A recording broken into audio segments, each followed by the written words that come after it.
You good today? I don't know. It's Monday. It seems fine. Perfect day for a podcast. People just want to listen to me and you, right? Yeah, something like that. Or is it pronounced, or is it you and I? I don't know. I got nothing. I'm just not a very smart person. And I should probably have this down here. Huh? Is this Yeah, that'd be better. To be honest, I'm not even talking to it anyways. Now I am. Does my voice All right. so much better now? Let's talk about some pool. I hate pool. Can we talk about football instead? You want to talk about football? I saw a little meme that said it was like something on Facebook that says, "Don't worry, this is like the last weekend without football until February something." I don't know. It was like February 15th or 12th or whatever it is. Yeah. Yep. Last Thursday that me and you. Oh crap! Oh, little Chris sent me a message yesterday, and I forgot to respond to it. Sorry, Chris. I saw it, and I decided I was going to respond. You left him on red? Yeah, big time. Oh my gosh! I don't know if I left him on red or not. To be honest, I don't know if I opened it, but I definitely saw it. Love. All right. Well, do you want to talk about some football, or do you want to talk about some pool? I'm able to talk about both. How about them Cowboys? Oh, I hate you. Why? When are they going to sign anybody this? Have they signed a single player this offseason yet? Yeah, they have. I don't remember his name though. He's a good player. He's a cornerback, wasn't he? No, he's a linebacker. Yeah. I mean, we signed Elliott. Oh yeah. How could I forget Ezekiel Elliott? Hey, I'll tell you what. If you had Ezekiel Elliott last year, you'd have punched a few more touchdowns in. Tony Pollard was not good. Tony Pollard was. I don't know what was wrong with Tony Pollard. Played scared. It looked like. I don't know. He needed Elliott. Needed that duo. Yeah, I guess somebody to take the pressure off him. All right. I don't want to talk about Cowboys either. All right, then let's talk about some pool. All right, let's talk about some pools.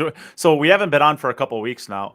It's been busy and summer, and I'm doing some home renovations. So I have not been as diligent with the podcast as I should be, but my bathroom is looking really nice, so that's pretty cool. You're looking like your background, because your background looks great. Yeah, this is actually my house now. Oh, okay. I don't know. They put this on, and I haven't figured out how to turn it off. I haven't really looked into it like literally more than 4 seconds, so I don't know. I guess I just keep it on here. Oh, I bet it's this one. Oh, now I can just do a brick wall. Oh, yeah, that looks like your house now. Yeah. Anyways, I don't know. All right. This is kind of fun. So I guess take me through chronologically. I guess what the first one is Des Moines. Well, you've been at all three, so this makes it a lot easier. The big events that have happened lately. The first one was Quincy, Illinois, for the Hayball, which I believe. And then it was Des Moines, yeah. And then Des Moines. So yeah. So what'd you think of Hayball? Well, it was a tough game. Brutal, isn't it? Very challenging. Like if your ball is on the rail, you're gonna make it probably, I'd say 10% of the time, and I'm highballing, I think. You get it? Yeah, you get it? That's funny. I see what you did there. But anyway, I think one of the smartest shots, get your ball off the rail and put their ball on the rail. Now, it is a foul. It's actually a loss of game if you intentionally foul, which I didn't do that, but they said that from the beginning. And I think that's a smart rule for that game, because if you just keep putting their ball on the rail, they can't win. But they could always make a bank, right? They could always make a bank, but they're not easy to bank on. I think it was easier. They were easier to bank on than it was to cut a ball down the rail. Oh, sure. But the shootout, I ended up being a part of shootout in my first match, and holy crap! You have to like super thin cut the ball, and there was no lights on the table, so it was super like. I'm pretty far away from the 8-ball. I'm about 7 feet. The cue ball and the 8-ball are about 7 feet from each other, and you got to thin cut it. No light on the table.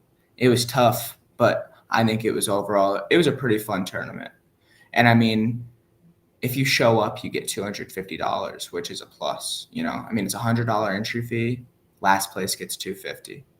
I think that's pretty nice. I think How fast did it go up? I never actually looked at the payouts for it. How fast did it go up? Did it go like 250, 300, 350, 400? Technically, I never actually won a match in that event because I kind of sucked. Not gonna lie, but technically I did win a match. Can win a match. I technically did win a match because somebody forfeited, but they still only gave me $250. So I don't know. I know the winner got $10,000 and a paid expense trip to China. So now, I think the winner was Corey Deuel. So yeah, I wonder if he'll be going to China. I think he's pretty good at that game. I think he had the most experience. He's good at any of those gimmicky games because he doesn't have the firepower to run out with the best players, but he's got the patience of like a complete saint. Like he can sit around and just kind of putts balls around all day long. And any of the slower paced games, Corey is, I mean, to this day is really, really tough to beat. Whether it's there was also a 100-minute match clock. Which is how you get to the shootout, right? That's just how you get to the shootout. Yeah, and I didn't know that going into the tournament, but yeah, me and my first opponent ended up going 6-6. It was a race to 7.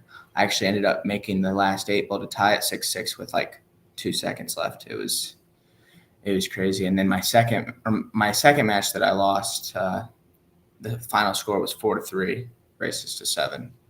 It's just a slow match. Yeah, you can have. I mean.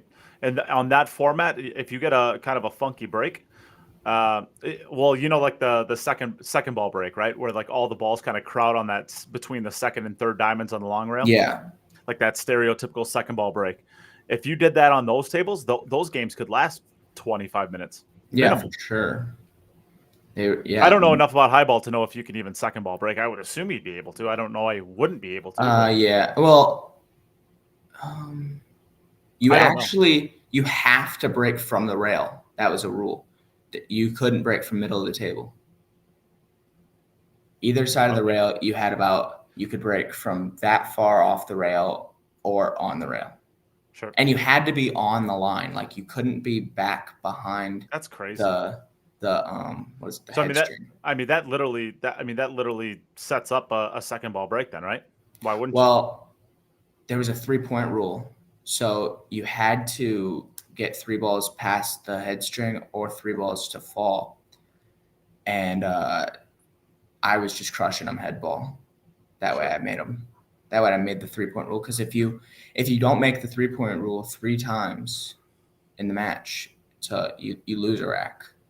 I just don't understand where these rules are coming. I mean, these are some goofy rules. I think it was 3 times in the match. It might have been 3 times in a row, but I don't remember. What? You just 3 times in a row? You don't make rack them back up and shoot them? They ended up having to take that rule away because in the junior hayball, there's a lot of kids that they couldn't hit them hard enough. They couldn't hit them hard enough. So it's a 9-foot table too, right? So it's it's a 9-foot table, and it was like a nappy cloth. It was like a carpet cloth. Yep. So it wasn't like the balls were super fine. I expect you probably had a struggle to be able to get them up table. What, you smashing the racks about like 8.5 miles an hour? 9? Yeah. 10? Well, I was 7.8 miles per hour. Did Tracy have to get you a second bowl of Wheaties in the morning so that you could get them there? Is that? Yeah. Yep. That's what happened. I don't remember. So Corey Deuel won the men's hayball. And then I think Kelly Fisher defeated April Larson. Beat April Larson, yep. Yeah, that was a pretty good women's tournament. Do you think it catches on highball in the U.S.? Do you think it has any chance of catching on? Yes. The money is there. 10,000 for first? I mean, you showed up and you were already profiting. I mean, depending on where you live. I only live 2 hours away or 2.5 hours away. So, I mean, somebody that's traveling from from California probably First off, wasn't offering if they get to an hour. you did not profit on that tournament. Sorry, you did not profit on that Me? tournament. I Yes. probably broke even. I probably broke even. One night of hotel alone is going to be the $150 in profit you made. Wasn't 150 a night, but it was. I don't remember how much it was, but I mean, if you play well, you could easily make $1,000 winning a I couple can't argue that. matches. I don't. I mean, I think the game is fun. I've played it a handful of times myself. I think it's a brutal game, and the U.S. I just don't see how you ever go from bar table 8-ball, which is realistically what I the don't know if there'll predominant be amount. many Hayball highball tournaments in the U.S., but I think there'll be a few. Not not a lot. Yeah. It's not. I don't think it's going to catch on and be an actual real professional tour. No, it won't. It won't. No, You in the can't. You U.S., just it won't can't be go. as big as 9-ball. You can't go from a bar table 8-ball country, which is predominantly what the U.S. is. I mean, I know that there's areas where you can't find a bar table at all, but there's also places in a bigger chunk of the U.S. where you can't find a big table. My state Yeah. being one of them. I mean, I have a 9-foot in my house, and the carom room is about 30 minutes away from me, and then there's probably if the over under was 40 big tables in the entire state of Wisconsin that are public, I would probably take the under. I don't think that there's that many. I'll take the under on 15 in Iowa. There's that few of them, huh? There's Almost none. Yeah, there's I don't. like 7 or 8 at Big Dogs, and then there's like 2 in Cedar Rapids, and I don't think there's anything else. Q Masters has gone out of Dubuque now, right? Yeah, I mean, I think And they then- were trying to make a comeback. I don't know if they have any 9-footers though. Big Dogs has like 7 or 8. Yeah, I think Q Masters used to have a handful of them, maybe like 4, but that's still, yeah. They're still going to be under 15. And I know Minnesota, for the most part, I mean, they have Three Stooges, which has about 1 trillion big tables. I mean, I think they have like someone's gonna email me, tell me I'm an idiot, and I don't know what I'm talking about. But I think there's like 55 pool tables at Three Stooges. Oh wow, it's just freaking crazy. The pool room in Milwaukee, yeah. So yeah. probably What about talking about Romans? Romines, yeah. Yeah, Romines has a lot of tables, I guess. They have a lot of 8-footers though, right? They have some 8-footers, 9-footers, 10-footers. I think they have a lot of snooker tables, right? Yeah, they have 7-footers, 8-footers, 9-footers, 10-footers, and 12-footers. This being tables in general. So they have a couple snooker tables.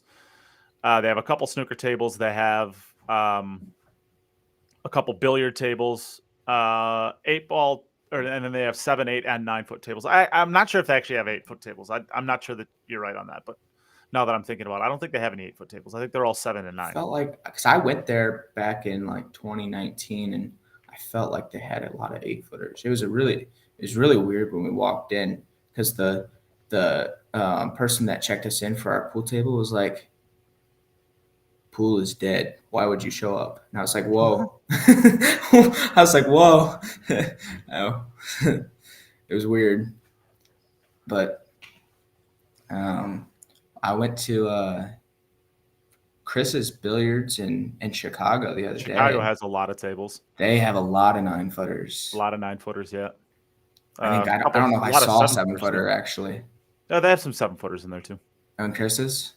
Yeah. That was they did last time. Money. It's been probably 6 or 7 years since I've been there, but yeah, they used to have a lot of them. But I mean, basically, the moral of the story is like the reason why I don't think this ever catches on is I don't see how you take a culture that's used to bar table 7-footers with massive pockets and put them on a 9-foot table with tiny pockets and make that a thing. I don't see how that's ever. I think. I'd love to be proven wrong, but I just don't see it. In the U.S., I think Ultimate Pool has a better chance than Highball. Oh, we'll talk more about Ultimate Pool later. Yeah, for sure. Yeah, thank you, Wambra. Yeah, that's kind of a crazy thing, isn't it? You're going from Highball with a big table on tiny pockets to Ultimate Pool, which is tiny table with huge pockets. Yeah, especially Chris for Melling make those things look stupid, doesn't he? the U.S. I don't know in ultimate pool over in the UK. I don't know how tight those pockets are, but I know the balls are pretty small. Yeah, well, the ultimate pool or English 8-ball. Again, I'm talking out of my butt here, but I'm pretty sure the English 8-ball balls are 1 3/4 inches, I think, and or around there, and then the pockets are like around 3, like 2 7/8 or something like that. Again, I'm making things up, but it's about Well, that. and I mean the pockets being rounded really makes it hard when the Oh, ball's it on the makes it, rail. yeah. Oh, for I sure. mean, It's when I played in the ultimate pool this past weekend, I mean, it's a valley.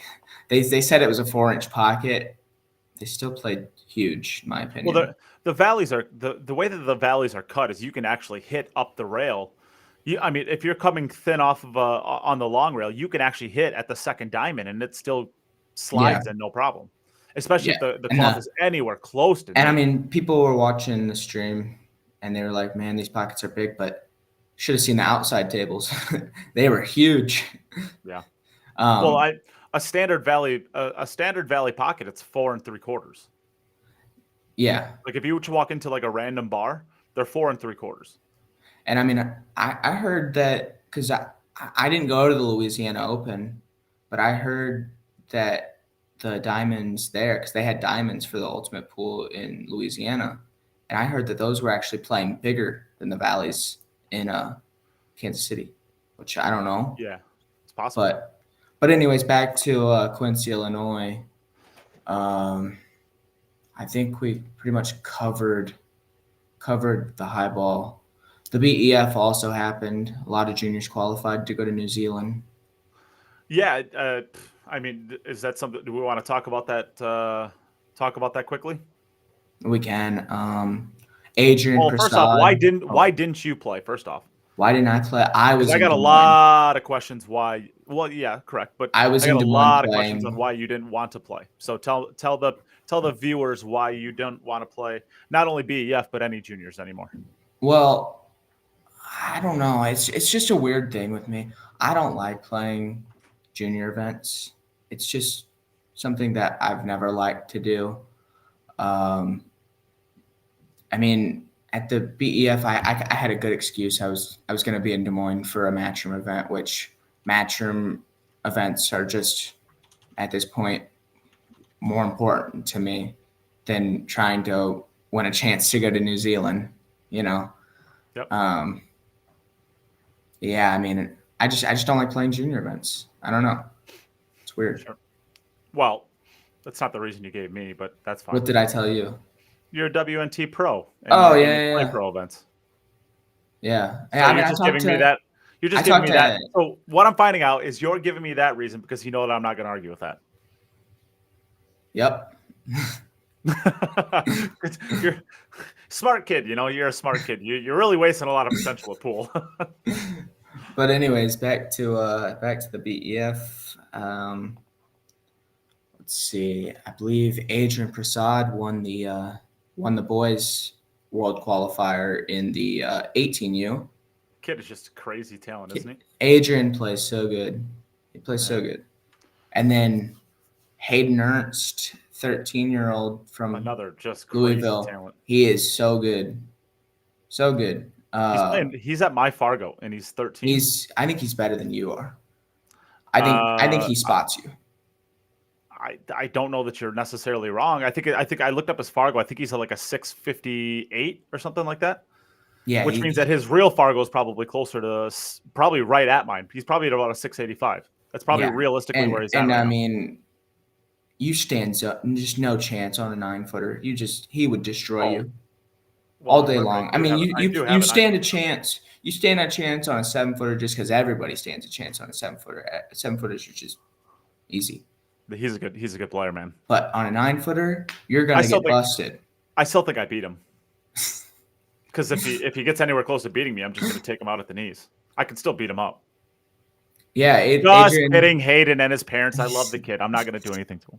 Adrian did give SVB a run at Oscar's place about a year ago. I think it was last August. I think, could be wrong. I don't remember, but I think the score was like 7-5 SVB. It was Adrian plays strong. But anyways, back at the BEF. So yeah, Adrian won the 18U, Hayden won the 16U, and then Sophia and Savannah had a Hill Thriller in the girls. I am so And excited for the future of those two. oh this yes, game. and Oh my then goodness, the Sophia battles those two are going to have. Woo! Sophia ended up winning, but it was. I only really got to see the end of that final. I think they played each other in about 3 or 4 finals in at the BEF, and they all went hill. Yeah, I mean, think the future. the battles I those think two are going to have is going to be insane. I think the future of women's pool is good for the U.S. I agree. Yep, I agree. I mean, I think it's the best out of almost every country. Like Sophia was in the finals at Worlds last year. And I mean, Yeah. Savannah was only 13 last year. Savannah's she's 14 now. Sam, who wins between you and Nate? Nate. All right. So Sam will no longer be on the podcast going forward. He's been permanently removed. That was funny. That was funny. I was ready for it. For the people who are watching only in the audio, Lil Chris asked who wins between Sam and Nate. And all I'm saying is I've never lost to him. So I was like 14, and we played each other in a tournament in Wisconsin, 7-footers. And it was probably, okay, I was 15, and it's probably the worst final anybody's ever seen of their lives. I mean, you would have tuned in, would have been like, man, this is a great 430 and under final, you know? This is getting down to the wire. I love how every time you tell the story, it grows down progressively. I think when you first told the story, I think you were saying this is a great 600 and under final, and then the next one was 575, and the next one was 530, and then it was down to 500, and now it's down to 430. Yep. And I had to tell you to check the stream. Yeah, you did have to tell me to check the stream because he made a jump shot or something like that, and I don't think he called it. I don't think he called it, but according to him, check the stream. Made the jump bank. Check the stream. Yeah, whatever. All right. Anyway, but is it gone? No, it's gone down. Sounds like a little fan. I have a fan in my room, but it's off. I don't know. But anyways, back to the podcast sucks. Anyways, we can have some nice buzzing. I think we covered pretty much the BEF. Yeah, playing.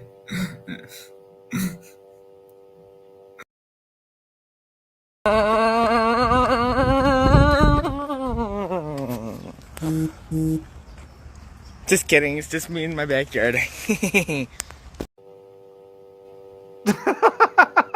It never gets old.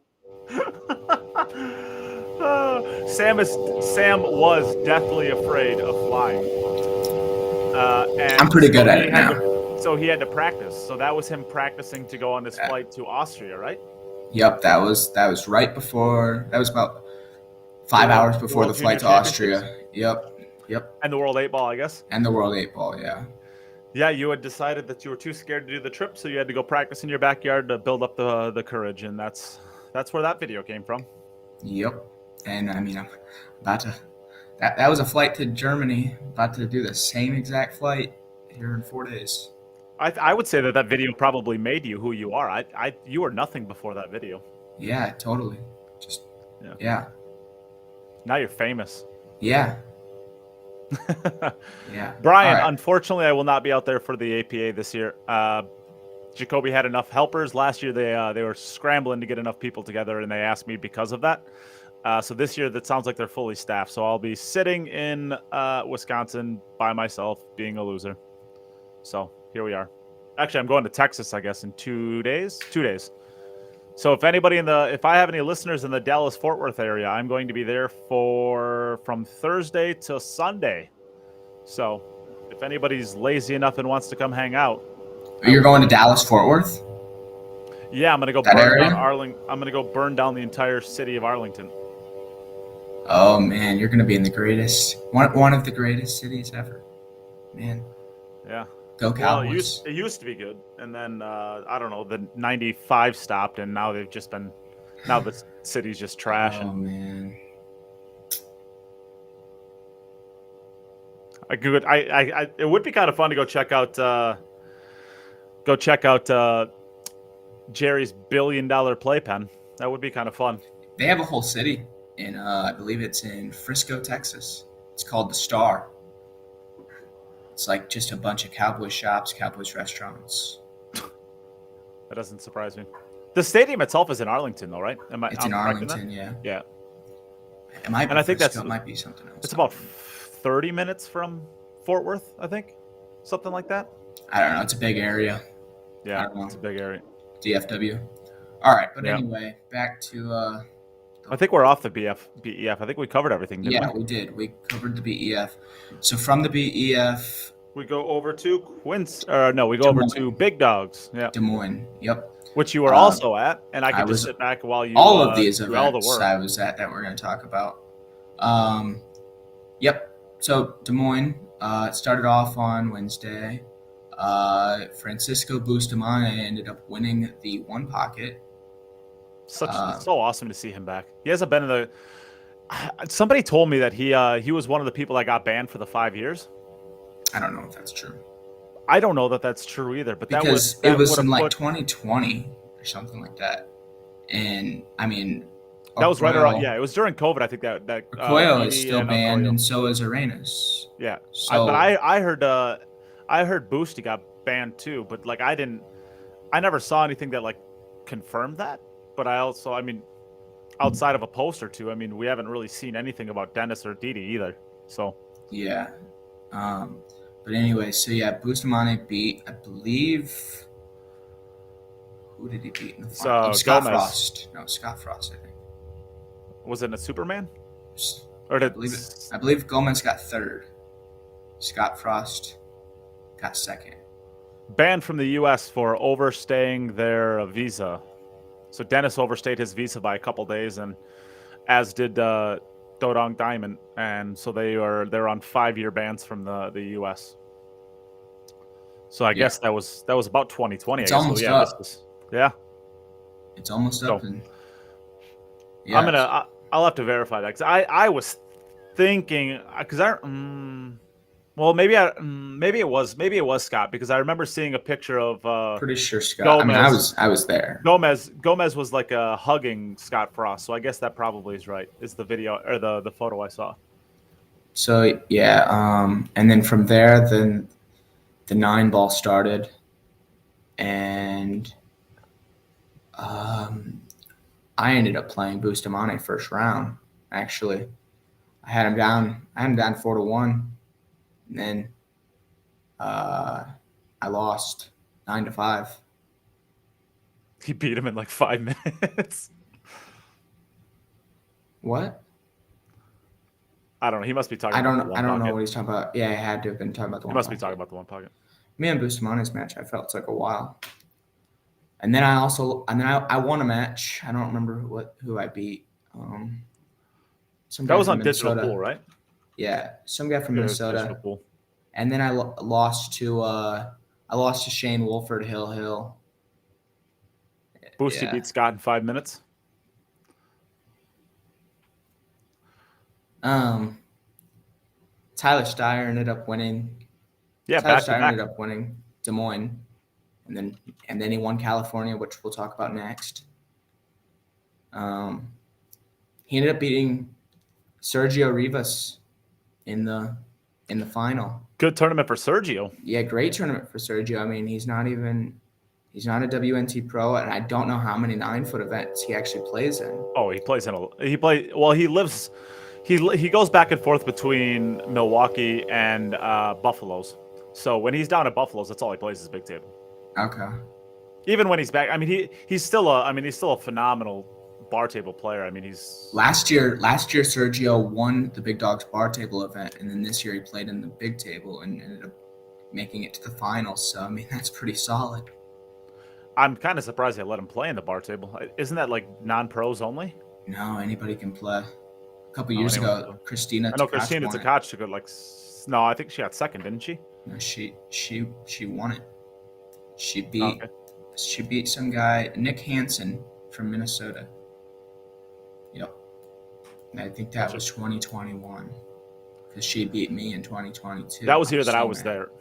I was there that year. So it was whatever year that I got your signature. Yep, 2021 because I had just done a challenge match. Yeah, that I streamed, right? Yeah. That you streamed. Yeah. Worst quality stream of all time. No, it's not nearly as bad as this podcast. No, yeah, you're right. But anyway, so yeah, Tyler Steyer ended up beating Sergio Rivas. I don't remember if it was Hill or not. What was it? He's like the second or third player that's ever won back-to-back WNT. It's the third. He joins Fedor Gorst and Aloysius Yap. Yep. So Tyler snapped off Des Moines, and then 3 days later we all flew to California. 1 second. Technical difficulties. Sam's headphones became unplugged. You know that there's this magical thing called Bluetooth? Yeah. You ever heard of it? Yeah, but I decided you can hear me, right? Yeah. Yeah, but I decided I was just gonna go with the good old aux cord. All right. It probably would have been a lot better if you did use Bluetooth, because then we wouldn't be hearing your. Because I'm pretty sure you're using your laptop as your microphone at this point, which is why the humming is here. No, I think it's the headphones. Yeah, let's find out. Can you hear me? Yep. I can't hear you. So you're probably right. Gosh darn it! Why did I do that? Wow. It's a good thing that you. It's All a right. good thing that it's Let's very talk good that you're good about at some pool, pool because you're not good at much else.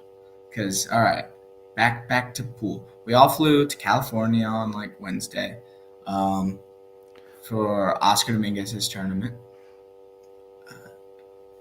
That one went better for you. Yeah, the one pocket started on Thursday. I never play any one pocket, so I was just playing for some experience. I ended up winning 2 matches on the winner side, and then I lost to the high tube man, Nick DeLeon, on the winner side.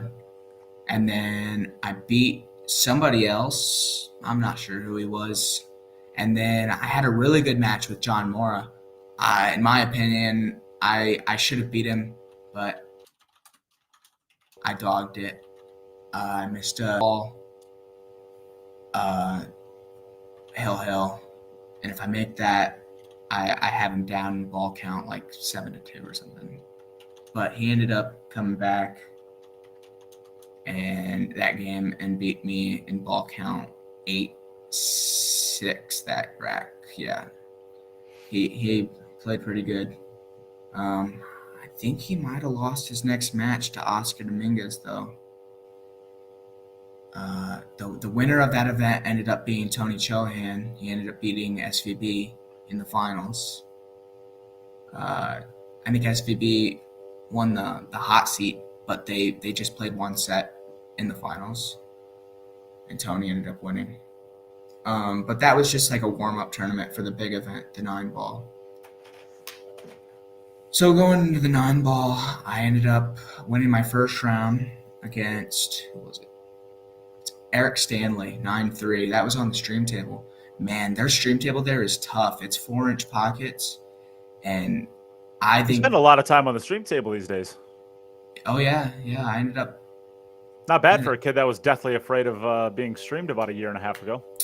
I've had to play on the Matchroom stream table at least 4 times. 5. I played on it twice at the US Open, twice at the UK Open, and once at Worlds.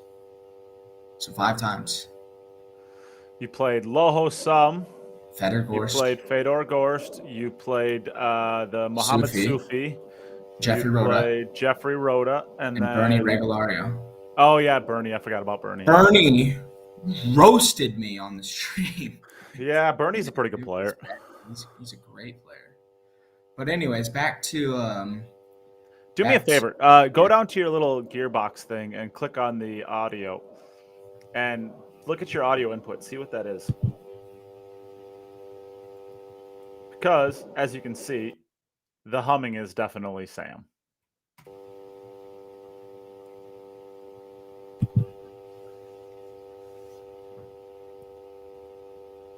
This is riveting podcast right here. Can you still hear it?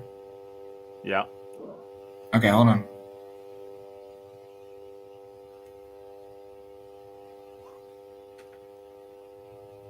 And we have a cat. Want to say hi to my cat? Let me guess the name. Luna. No, Luna's black. You have like 5 cats. 7. Right? Oh my gosh. 12. They're multiplying. Thank you, Lil Chris. Okay, anyways. Yeah, let's move on. Well, I'm trying to Continue on. Your microphone sucks. It won't. Why is this thing? Is it overheating? What the heck, man? Am I still there? Yep. Because I don't see you anymore, but hold on one second. Bluetooth, devices, add device.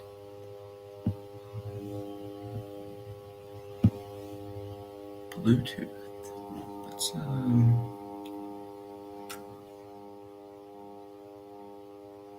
This is riveting podcast. Can't wait till this turns into audio form and people don't get to see the struggles that you're going through.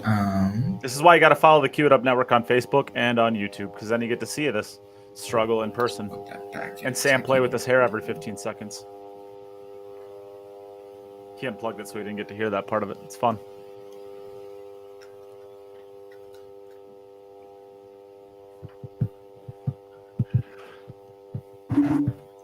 Alright, let me come back so I can actually see you. Hey, we're back. Yay! Good right. job. I'm proud of you. You're so good at this game, They Sam. say the hum's not that big of a deal. So let's just get back to it. There. Thank you, Nate. Yeah, I felt like I played okay. There's things I wish I could have done differently. The table was very slick, so you catch the rail with a lot of top or something. It just slides crazy. I had a few shots against Chris Melling that I wish I could have done differently. But anyways, Sacramento. I ended up beating Tony Chohan in my second round. 9-5. That's a good win for you. And then I beat a local player. I can't remember what his name is. Hill. That was the match. A lot of people saw it on Facebook. SVB was right there watching. My back arm went from dead still to. Yeah, we all got to watch you run out. That was pretty fun.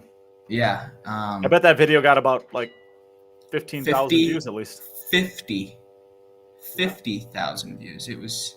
That's almost as much as your airplane video. Almost as much as the airplane view. Almost. So then I beat Nick De Leon, got my revenge for the one pocket, and then that qualified me for the final 16. So I was super happy about that because, man, I've just. That's your second final 16, I've had a right? mental block or something about getting to the final 16. Or just your the second time making it, stage. Right? Yeah, it's my second you made time. it in Boston? I made it in Boston. And then I've lost in the losers qualification so many times. A lot of times. So many times. I did it in both tournaments in Austria. Both of them. I did US Open. US Open, UK Open. UK Open. Virginia. I did it in Virginia 2 years in a row, actually, both of Chris Wilburn's tournaments. It's so bad. but I was so happy to make it in Sacramento. Man, I'm not one to celebrate. But when I beat Nick DeLeon and I was up 8-7, because I've never beat Nick DeLeon. I've never beat him in a tournament. It's just something about it. I've just never beat him. I was up 8-7, I landed straight in on the 9, and I looked at him and I went, I was so happy. But anyways, I made the final 16 and got absolutely destroyed in the 16 round by Jeremy Long. I was playing so great. I got up 3-1. I was hitting balls perfect. And I make a ball on the break at 3-1, and I can't see it. I push out. I believe he gives it back to me. I play safe, and he plays a safety back on me, and I think I fouled or something. And I didn't see the table again until I was like down 8-3. He played phenomenal. There wasn't a whole lot I could do in that match. Didn't you lose to him the same margin that he lost to Shane, right? Yeah. He did almost the same thing to Shane. And then he beat Max Eberle. And then barely lost in the final, I think, to Tyler Steyer. Yeah, it was like 11-8 or something, or 10 or 13 something. Yeah, it was like 3 games, I think. It was. He played phenomenal. Put together a tear. What can you do? If you're gonna beat SVB 10-3, you're on. You're on. You got a chance. Yeah. Yeah. But yeah, Tyler won Des Moines and then he won Sacramento, so that's 2 in a row for Matchroom events for him. He's picking the wrong events to win, but he's still getting some credit. He hasn't played a Matchroom event since, and we're all about to go play the European Open, so maybe he'll go for a 3-peat. Well, 50-50 chance he has, So moving on to the Kansas City one. I don't know. Kansas City time. Yeah, go ahead. All right. So for Kansas City, that was the Ultimate Pool USA tournament. Started off with the Kansas City shootout on day 1, and then there was one round, I think, of every other tournament besides the junior event. I didn't have to play my first round of the regular Kansas City Open until Saturday. But I ended up beating Cleve Thompson 6-3 in my first round. No, my bad. 5-3 because we ran out of time. 5-3. The shot clock, I was not used to it in that match. When it got down to 15 seconds, I felt so rushed. He ended up having to try to run around the table. It didn't work. So I ended up beating him 5-3, and I had to play Justin Bergman in my second round match, and I thought for sure that was going to be I'm out. he just plays so good. But his break, I think he scratched on the break twice and dry broke twice. And I ended up breaking and running 3 or 4 times in that match, I think. I capitalized on 2 of his breaks, and then the other 2 of his breaks, I made a positional error, I think. And so I ended up beating him 6-3. I felt really solid about that. And then I lost to Chris Melling like 30 minutes later, 6-2. He played great, and I made 2 or 3 positional errors that I just wish I could get back. A couple of the runouts that Chris has on those tables, like he should not. Like back in the, like 4 or 5 years ago, we were talking about who the best bar table players are in the world, and Chris Melling's name was never brought up. But I would love to see like an exhibition match or a real match, I don't know, with like, in my opinion, Chris Melling and like Sky Woodward. Chris Melling is yes, he's phenomenal. Like I think if he got to the table this weekend, he was probably gonna win the rack.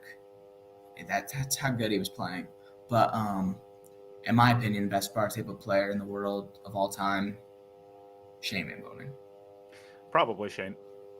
That's why I didn't say Chris and Shane. I would like to see Chris play like a Sky. I think that would be fun. Yeah. So anyway, back to the shootout. Yeah, I lost 6-2 to Chris Melling, and he made a crazy out. A lot of people they posted it. He like chopped a ball down the rail, made 2 banks, chopped an 8 ball down the rail. It was a great run out to beat me. I wasn't going to win the match because we were going to run out of time. I was down 5-2, so he just went for crazy out, and he ended up doing it. But anyway, next event was the Kansas City Open. I felt like I broke really well in the Kansas City shootout, and then when I went to the Kansas City Open, my break absolutely sucked. I couldn't make a ball on the break, and that's pretty much how I got beat. I feel. I won my first match 7-0, and then I lost my next match 7-4, and my next one like 6-1. In my third match in my second match that I lost, I think he broke and ran like 3 times, and I broke dry like 3 times. I just couldn't make a ball on the break. When you're playing Valley bar table 8 ball, I mean it's literally, can you make a ball on the break? That's it. At this level, most players are breaking and running. Even with the 15-second shot clock, if you break and make a ball at this level, I'm still thinking you're probably 40 or 50% to run out. Yeah, if you break dry, that's yeah. I don't know, but I felt like I still like my play. Besides my break, I felt like my play was pretty solid. That's all you can do. Keep improving. But congratulations to Timmy Bly. He ended up making the quarterfinals in the Kansas City Open. He ended up Timmy Dadbod Bly. He ended up getting knocked out by Justin Bergman. It was 3-3 at one point, right? He ended up losing 7-3. 7-3, yeah. That was but it was 3-3. It was 3-3, yeah. He made a stupid good 3-rail kick shot and then got hooked on his next ball. That was a bummer. Yeah, and I think he fouled after that. He fouled, yeah. And that's when I turned it off because I was going to put Justin up 6-3, and I'm like, yeah, there's no comeback here. Yeah. Not force rate. Especially alternate break. Yeah. Yeah.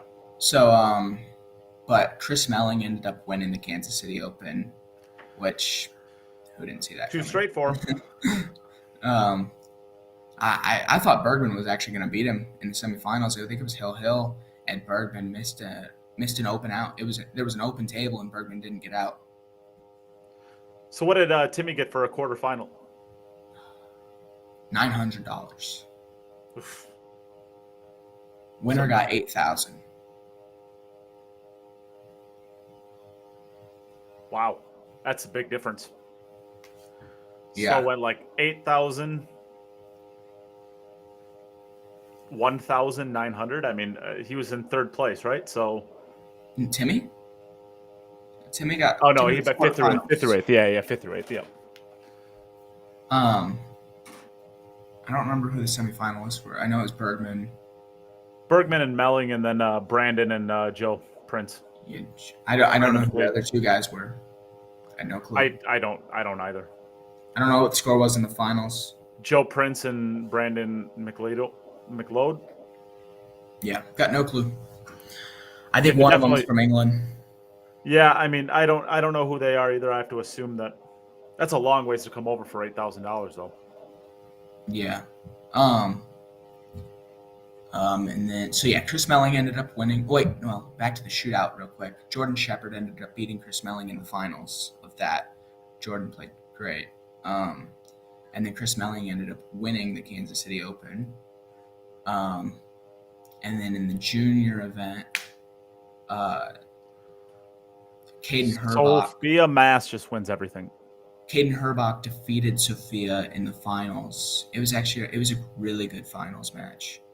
And then in the finals of the women's, Sophia ended up taking down a Turkish player in the finals, and it was Alul Kabaroglu. It was like 7-4. So Sophia played great. Alula is a great player too. She a is great there player. there was a lot of things that happened in that match that were kind of crazy too. Yeah, Alula is she's one of you can't make a top 5 list of you certainly can't make a top 10 list of the best European players without her being on it. I mean, she's that good. Yeah. I mean, I've never really seen her play except for the very Hayball. very good. She was at the Hayball and she was playing great on the Hayball table. She would have busted me.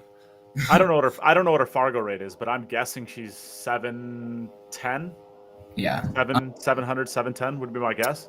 If she had one, I don't know if she has one or not, but in that final, so if you watched the finals of the juniors and the women's, in the juniors, Sophia, they had a weird rule. They had a weird rule. You could shoot balls that were inside the kitchen if somebody scratched on the brick, but the cue ball still had to be in the kitchen. So Sophia asked, "Hey, I'm allowed to shoot balls that are inside the kitchen, right?" she's a 692 Fargo, so And right about where I think thought she was. asked, and she ended up placing the cue ball outside of the kitchen in the junior finals. Sophia did, and that was a foul. I think it kind of caught her off guard that she was able to shoot balls that were inside the kitchen. So her cue ball was outside of the kitchen. And that was a foul, and I think Caden ended up running out. But then the exact same thing happened in the women's final. Ilul, or that's how you say it, right? Ilul, okay. Ilul ended up placing the cue ball outside the kitchen and shot a ball, and Sophia ran out. And then the very next rack, so that it's 4-3 at this point. The very next rack, Ilul breaks and runs, and the cue ball's still moving, and she grabs the one ball. And that's a foul, 5-3 Sophia. And from there, I mean, that's tough. You can't do that. Can't do that. 2 games away. So now it's 5-3, and then from there, the clock's not on Ilul's side because there's a match clock. There's a 50-minute match clock, and Sophia in the I think it was the 9th rack was playing very smart. She was playing the clock a little bit, and Ilul had to hurry up, and she made a mistake, and Sophia got out, was up 6-3, and it's basically over at that point.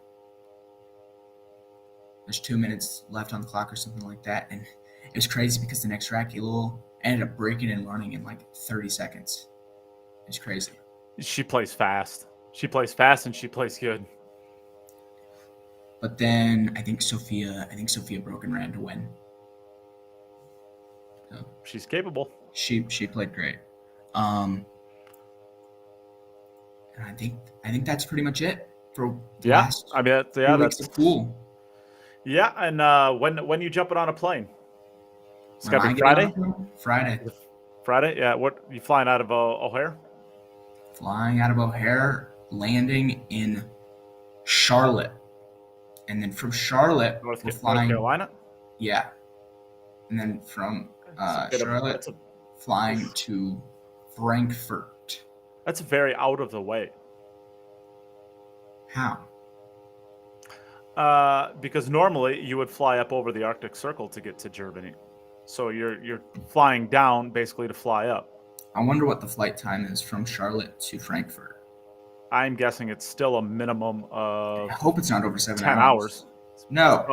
It's because O'Hare to Frankfurt was only 8 hours. Because you go up over the Arctic Circle. I'm guessing it's a minimum. I guess it's at least 8 hours. I'm guessing. To Frankfurt, Germany.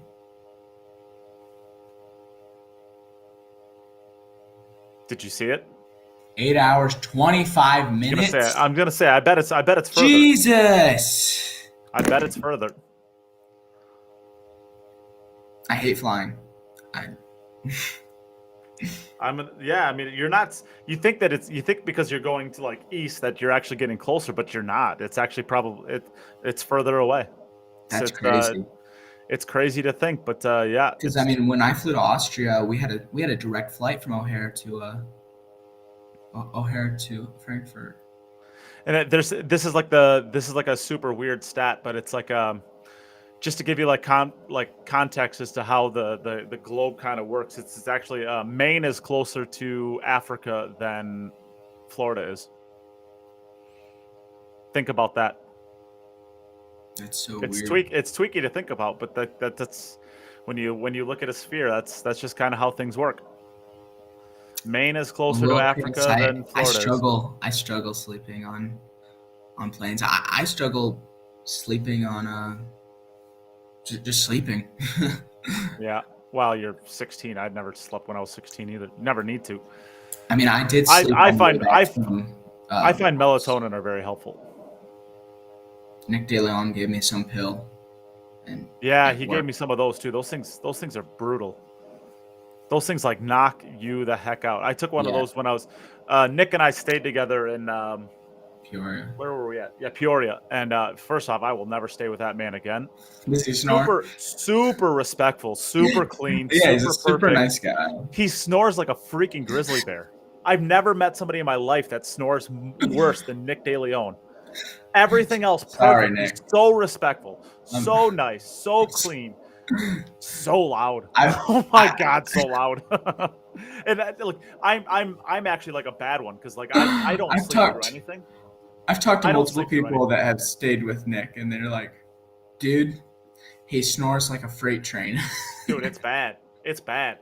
Like it's really like I don't snore like basically at all unless I'm like really drunk. Like I gotta be like hammered drunk for me to even snore at all. But like so and I can't sleep through snoring. So if it's like loud snoring, I will wake up and I will just sit there staring at the ceiling, waiting for like a meteorite to hit me in the face so I could fall back asleep. And that dude, so he gave me one of those the first night I was there, whatever. The second night I'm like, dude, I can't sleep with you. Like I got to go get my own room. Like this is like no worries. I mean, I agreed to this and it's whatever, but like I got to go get my own room. Tomorrow night I'm going to be out. And he's like, "Well, try this." And then he gave me one of those. It's like a little blue pill, right? Just a little tiny blue pill. Dude, I took that thing, and I swear to God, I woke up at noon the next day, and I didn't know what world I was in. Oh yeah. I went to bed at like 1:00, and I swear I didn't wake up until like 10 p.m. the following day. I was like walking around like. How would you feel like if you didn't have any headphones? Okay, just no headphones and no phone, and you're on a plane, and Nick DeLeon is sitting next to you, and he's sleeping. And you're on that flight for 8 hours. I would take my sock off and shove it in his mouth.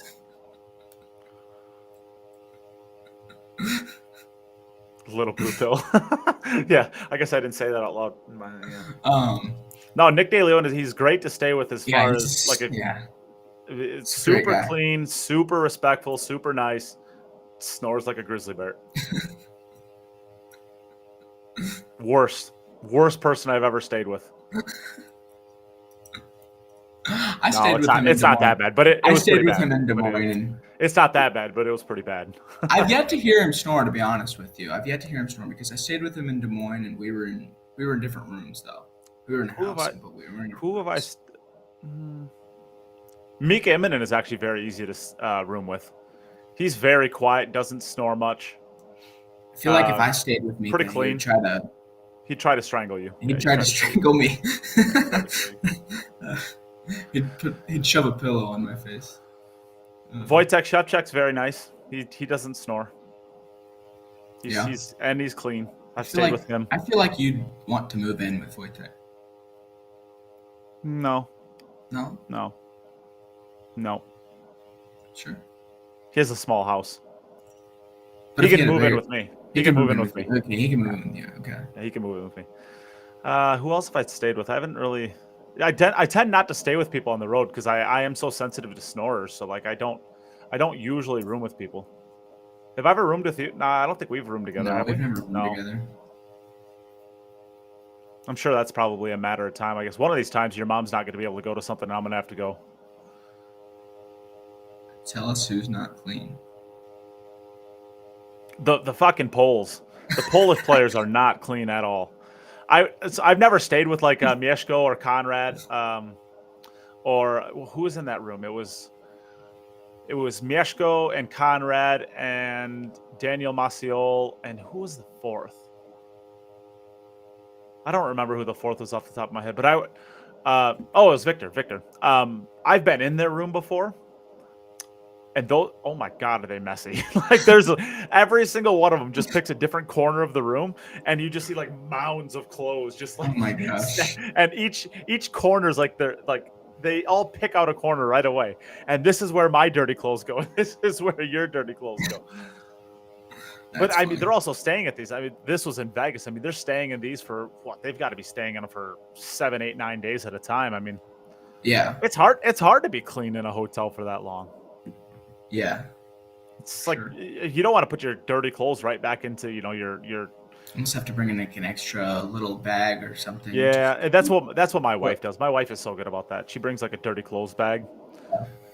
But that's they were quite messy. I mean, I've been in some party rooms. Oh yeah, some hotel party rooms that were. I do like to just check my socks anywhere. Just so you know, if you ever did that, I'm gonna throw my socks at you, and my feet stink when I'm. I don't know, dude. My feet are pretty bad.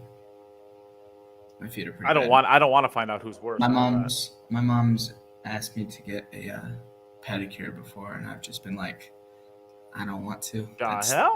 That's just, I don't want to. I don't think I like people touching my feet that much. No, dude. I'll be laughing. It's a weird thing. It's a weird thing, right? Your feet will be being tickled, and it just no. Autumn Dunk, I'm staying quiet here. I don't even know what that means. I don't know if I want to know what that means. But I told her because she really wants me to get a pedicure with her, and I told her I might get one. I'll tell you what, it's. Well, I kind of hope you do, because if you do, then that means I'm going to get some new marketing material. Oh, Autumn. Yeah, Autumn has roomed with me before. You know what you should do? In Germany, you should take Shane. You should take the Q-Tech team and all get pedicures. Shane Brett might even gets pay pedicure. for it. Brett might even pay for that.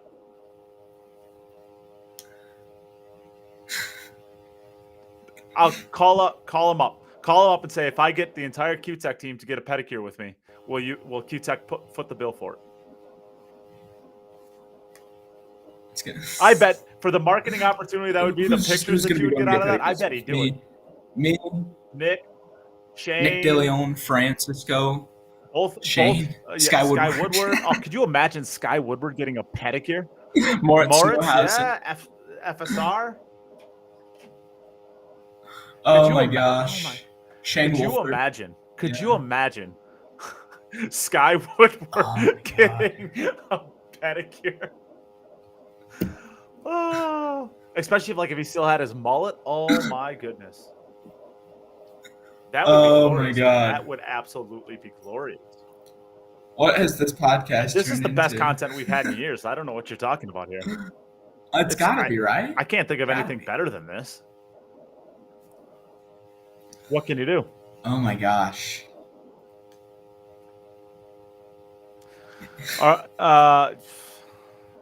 Yeah, well, I mean, I still think that there's plenty of sports that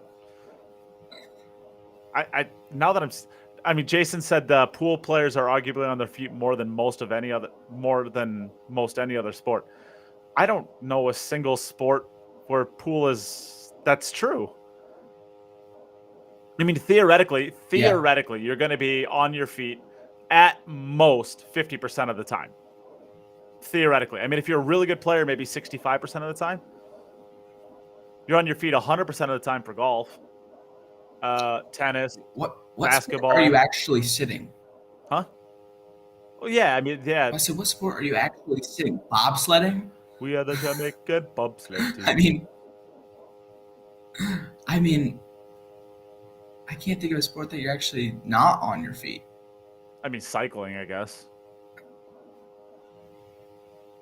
I mean, you're still using. Yeah, but you're not on it. I don't know. This is riveting stuff. Yeah. This is what happens when it's just Sam and I. Normally we're arguing Yeah. way more, so that's pretty good. We've already talked about pool. Pool's Yeah, I mean, we don't really have a ton else to talk about as far as pool, right? I mean, we got the European Open that's in Germany, starting I guess Monday, right? Or is it Sunday to Saturday, or is it Monday to Sunday? That's all I know is that I'm flying out Friday. so then it's probably and Monday. just, It's probably Monday. I get like Yeah, it's 2 probably days Monday or then. something like that. I just But get you're to going relax. with the time zone, so you're landing. I mean, yeah, you're stopping in North Carolina, so you're probably realistically your flight of real time is going to be like 6 hours, I would guess, 5 hours. Depends how long your layover is. But how What are long you is your talking layover? about? Like Yeah, 2 but you're hours. going against the How would my flight only because be you're 6 going hours? with the time. So you're in Central, so they're in Central European time. So you're getting 7 hours. Because right now in Charlotte, it's 1:43 where I'm at. It's 2:43 Yeah, but in Charlotte. it's 9 p.m. in Germany. It's 7 hours ahead. Yeah, 9 p.m. So technically, wouldn't my flight be like 15 hours? You're flying into the future. Yeah. So every hour. If I were to fly to Vegas, Oh, okay? yeah, of course, yeah, duh. Wrong So side. yeah, if I were to fly to Vegas and it's a 4-hour flight, Yeah. So but your 2 real hours flight back, is so like it's 24 only hours. like a 2-hour flight, Yeah, that's a real thing. It's Monday. Leave me alone. Jeez. Hey, look, Mr. Dadbot is here. What's up?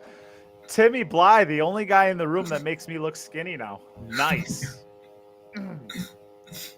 Thanks, Timmy. You're doing the Lord's work over here. And congratulations. That's a good finish. We leave Charlotte around 5 p.m. and land in Germany at 7 a.m. So it's about if that's So true, your layover it's is only about a super 7-hour flight. So your layover is super fast. Well, no, it'd be an 8-hour flight because Charlotte's ahead of Iowa by an hour. So yeah, about an 8-hour I don't know. I got flight. nothing. What else Who do do you you think want the to talk about? favorite Is is to there win the anything European Open? else? At this point in time, Federer Gorst. I'll take Kachi.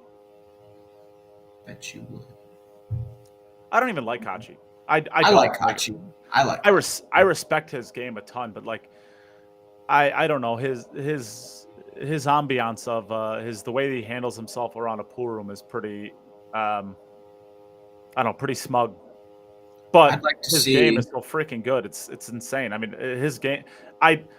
Fedor is playing at that level. Josh Filler, I don't think ever leaves that level. But I'd like to see SVB go far. I don't think he'll win it, but I'd like to see him go far. That way, he's feeling good going into the U.S. Open. Because I want to see him win the U.S. Open. Tyler Steyer moved into second in points. He actually passed up Shane. Shane? Yeah, so I mean, Shane and Sky are not doing too great in points right now. I mean, Shane's still over 20,000. Sky's only played like 2 events. Sky's played. He's played the UK Open and Worlds. The Worlds, okay, yep. And I mean, he's had a couple smaller ranking events. But that's about it. Yeah, I mean it's gonna be a true test with Sky to find out how much, because he for the pros he plays less than any other pro probably in the world. Yeah, I mean, at this point, I cannot think of a pro. I mean, he just had another kid too. Sure, but he's been doing this for years, so I'm not giving him the benefit of the doubt on that. At this point in time, who do you think the 5 players are? The 5 best players? No, 5 players that are going to be on the team. Oh, I mean, let's get the ones out of the way. US. Right away. Fedor, Sky, Shane. Yeah, the big 3. That's where it starts. I don't Tyler Shires playing well. Well, I don't see a situation where Tyler doesn't get in. I mean, and then I think that it comes down to Oscar Dominguez or Billy Thorpe. I think it goes back to Billy. I think it goes back to Billy if he's about a month ago, I could have told you that the team was probably going to be Federer, Sky, Shane, Billy, and Oscar. Tyler was still playing well. He just Oscar was playing great. Now, I think Tyler's in, and it comes down to between Billy and Oscar. Well, when is the first announcement hasn't been made yet, but I would assume that the first The announcement's European got to Open, I be. think. Huh? I think it's the European Open, right after the European Open. I was gonna say it's either that or after the U.S. Open. Because it goes after the European Open, after the U.S. Open, after Hanoi. Well, the true test. Wait, I don't think that there's a bit of confusion.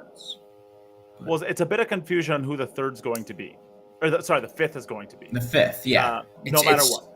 But It's Oscar or Billy.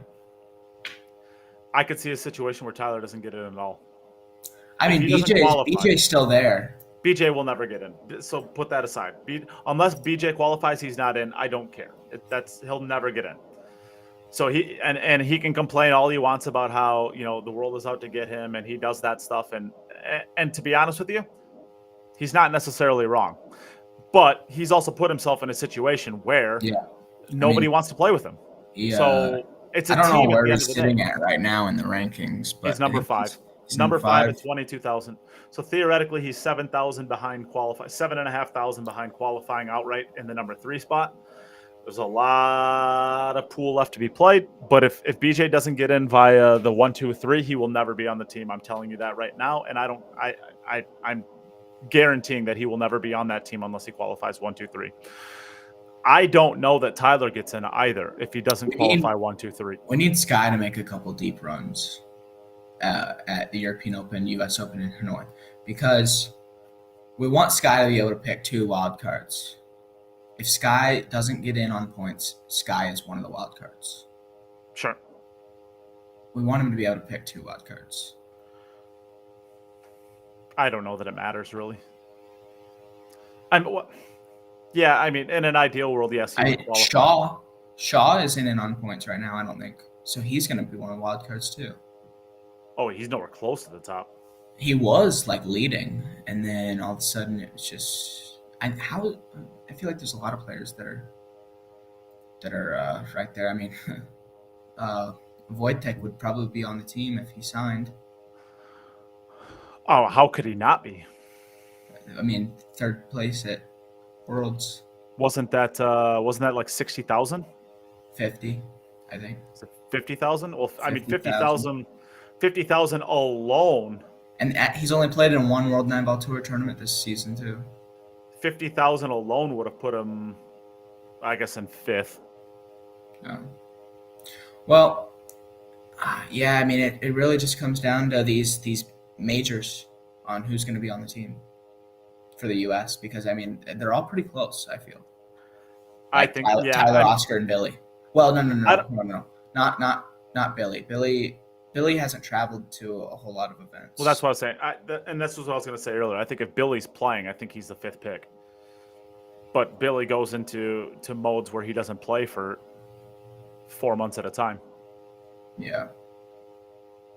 I guess I didn't even look. Is he signed up for the European Open?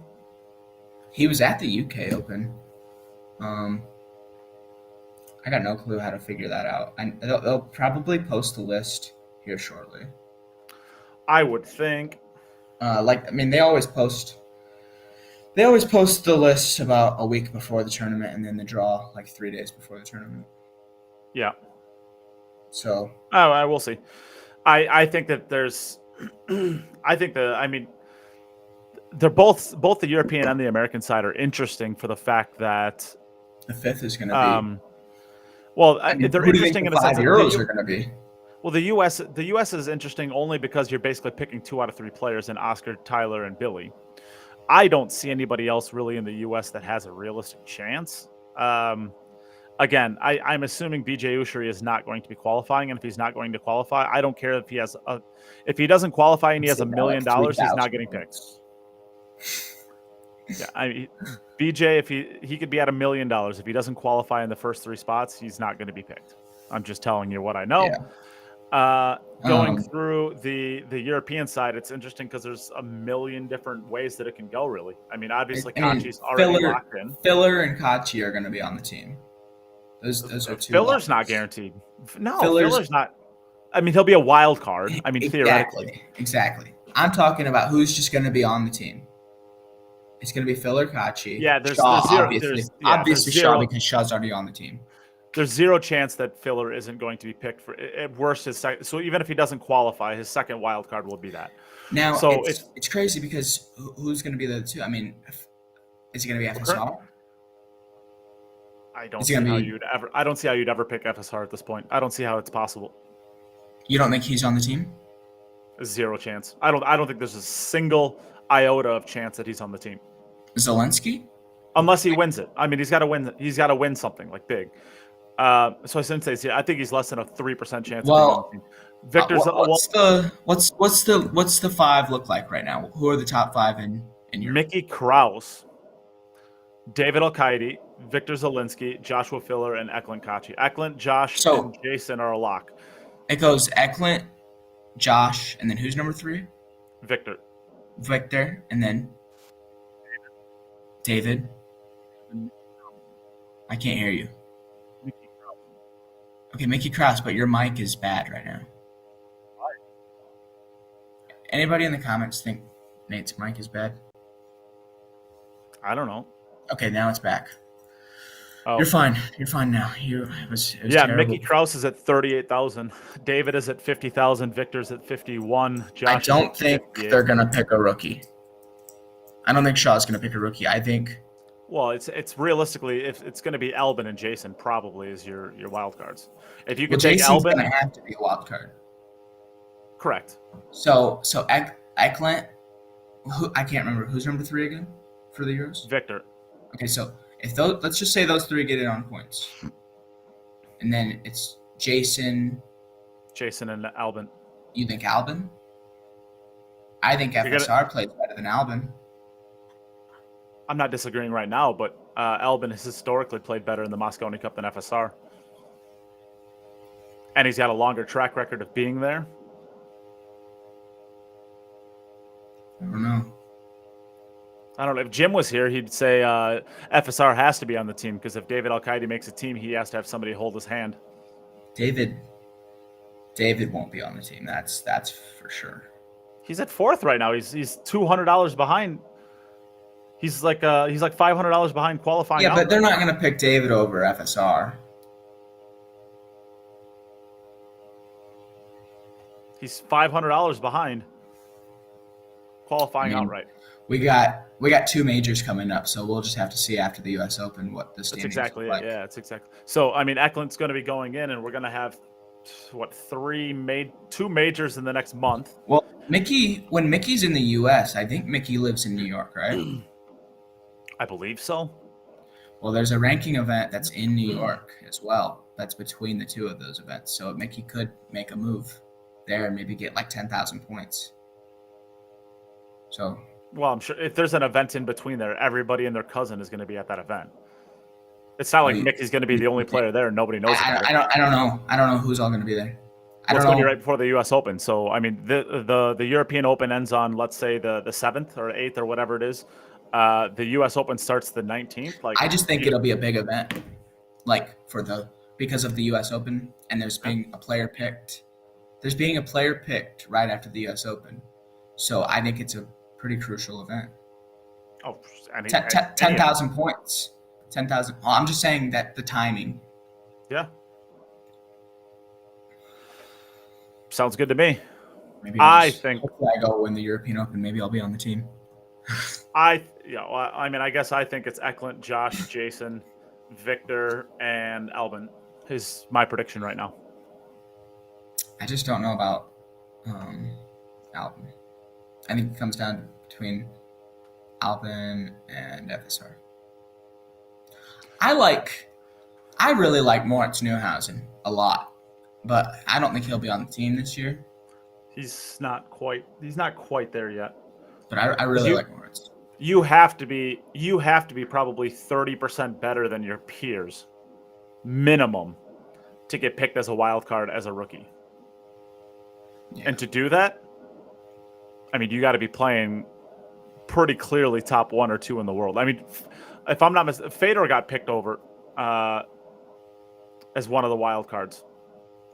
That was the whole Mr. Irrelevant, right? Yeah, because David got picked over Federer. and Federer was winning everything. But I think that was there's no reason Federer shouldn't have gotten picked. That was something weird that happened. I'm not arguing, but you got to be playing that much better than your peers if you're going to be picked as a wild card. And he wasn't he wasn't a rookie. No, it wasn't. But he was a rookie. But I mean, he was a rookie. I mean, he never played in front of a crowd. He played in the COVID year where he still played well, I thought. Well, it's a lot easier to play well when you. I mean, look how he played last year. When you're Federer Gorst. Well, no, it's easy to play well when you don't have a. No, I'm saying 3,000 screaming fans. When there was the 5,000 fans or whatever, he still played okay. Which was last year. I'm sure Federer felt like he had the team on his shoulders. I mean, that's kind of what it was kind of being. That's why he's a rookie last year. That's why he was a rookie because anybody can do it. Anybody can do it when, there's no crowd. Yeah, I'm saying like they were trying to make it seem like Federer was going to carry the U.S. team to victory. So I'm sure he had a lot of pressure. Yeah, I mean more than he should have had. Yeah. But it is. I mean, it is what it is. I don't know. All right. Who's your 5? That's my 5. Who's your 5 for Europe? For Europe, well, obviously Kachi and Filler, and then Shaw because Shaw's going to be on the team. FSR, he didn't play. He didn't play great last year in the Mosconi Cup, but he had just switched to Q-Tech. So, as did half of the people in that event. Yeah, same thing with Federer. Federer just switched to white carbon and Jason and Shaw, David. Was Shaw? Shaw was playing with a white carbon, right? At the time, he was. Yeah, but he was never with white carbon. He was never with white carbon. Wow. And now he's with Jay Flowers. Yeah, now he's with Jay Flowers. So, anyways, Kachi. There was at least 4 players that were on new cues. Yeah, so Kachi, Filler, Shaw.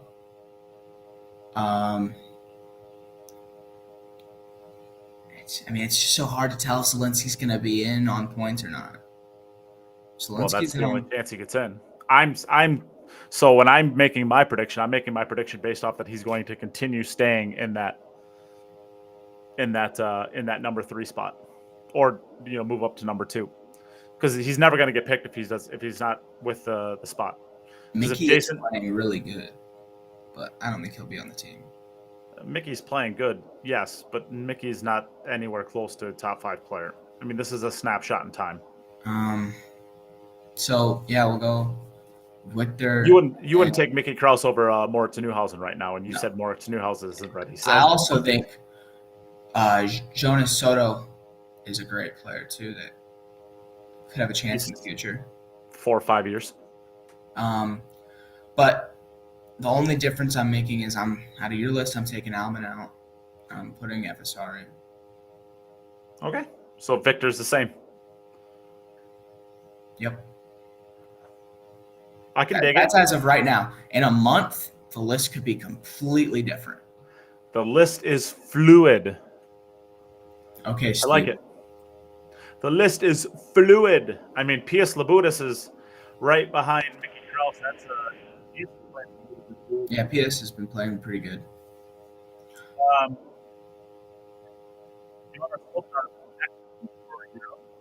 I did not hear a single word you just said. So Europe, it goes Eklund Kachi, then Joshua Filler, then Victor Zielinski, then David Al-Qaidi, then Mickey Krause, then Pius Labudas, then Jonas Solta, then Mieszko Fortunski, then Moritz Neuhausen, then Albin Ocean, then FSR. So we're having this discussion over Albin and FSR, and they are separated by $750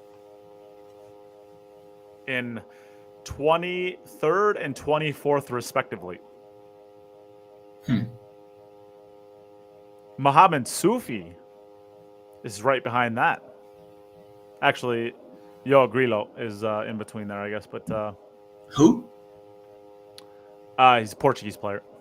I've never heard of him. He made a deep run in one of the UK Open, I believe. All right. Well, this has been a fun podcast, but I don't know if people would like to listen to us anymore. We've been on here I for think about we're an good. hour and a half. This has been life-changing. I mean, Yeah. this is the closest thing to happiness I've ever had. Talking to you for an hour and a half, I think I'm down about 20 brain cells, but it's been fun. Sam has been removed from the podcast.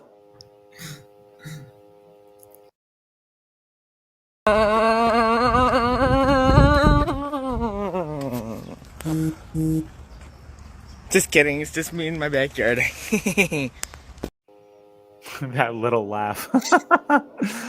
Are you old enough to have ever seen Billy Madison? Yes, Adam Sandler is my favorite actor. Yeah, you are that. You are the villain in that movie. The little that guy. Oh my God. That is exactly you. Yeah. So congratulations. Good talk, huh, buddy? Yep. All right, well, Alrighty. we'll give some shout out to the people that allow us to continue to do this podcast. So Jacoby Custom Cues is our title sponsor. We love Jacoby Custom Cues. Check out this ad on their Cue of the Year that actually won Cue of the Year.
Fun.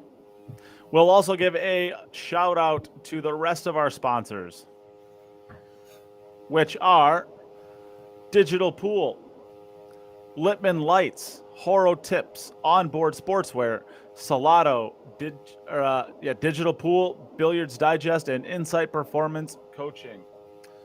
Great stuff, great sponsors. They do a lot for the industry, and you should support them because they do give back to the industry, and lots of companies don't. So, I don't know. Sam, you got anything else? I don't think so. Okay, well, then we'll close it out there for the week. Thanks everybody for tuning in, and we'll see you next week.